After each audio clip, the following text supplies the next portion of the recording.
বেকায়দায় পড়ল রায়ান। বাসর রাতের আসরে নাচগানের মাঝেই ফাঁস হবে রায়ানের গোপন প্রেমিকার নাম। চলুন বিস্তারিত জেনে নেই। রায়ান ও পারুল পিসিমনিকে অনিরুদ্ধর সাথে বিয়ের অনুরোধ করলে তিনি রাজি হচ্ছিলেন না।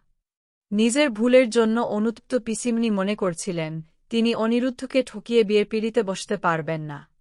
বাড়ি ফিরে অপেক্ষায় থাকা অনিরুদ্ধর সামনে তিনি সব সত্যি বলে দেন এবং পরিষ্কার জানিয়ে দেন যে তার পক্ষে এই বিয়ে করা সম্ভব নয়।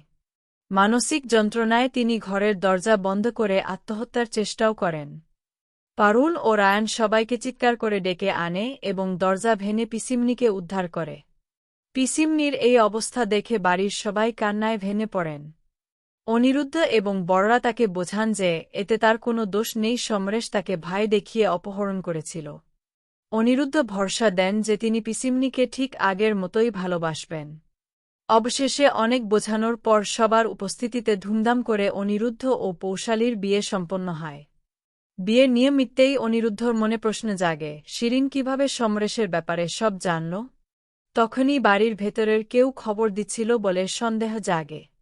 রায়ানের মা নিজের অপরাধ ঢাকতে ফোন থেকে সব কল লিস্ট ডিলিট করে দিয়েছিলেন। কিন্তু বুদ্ধিমান পারুল আগে থেকেই পুলিশের সাহায্যে সমস্ত কল রেকর্ড প্রমাণ হিসেবে জোগাড় করে রেখেছিল। সবার সামনে ধরা পড়ে যায় যে রায়ানের মাই সমরেশকে সব খবর পাঠিয়েছিলেন। এই সত্যি জেনে রায়ানের বাবা রেগে গিয়ে রায়ানের মাকে থাপ্পড় মারেন। সবার সামনে এই অপমান রায়ানের মা সহ্য করতে পারেননি। তিনি কোনো অনুতাপ না দেখিয়ে উল্টো চিৎকার করে বলেন যে পারুলের ওপর রাগের কারণেই তিনি এই বিয়ে ভাঙতে চেয়েছিলেন। ঠাকুরের সামনে দাঁড়িয়ে তিনি প্রতিজ্ঞা করেন যে পারুলকে শেষ না করা পর্যন্ত তিনি শান্ত হবেন না। এর ফলে পরিবারের সম্পর্কের জটিলতা আরও বেড়ে যায়। অন্যদিকে বিয়ের পর বাসর রাতে সবাই নাচগান আর আনন্দে মেতে ওঠে।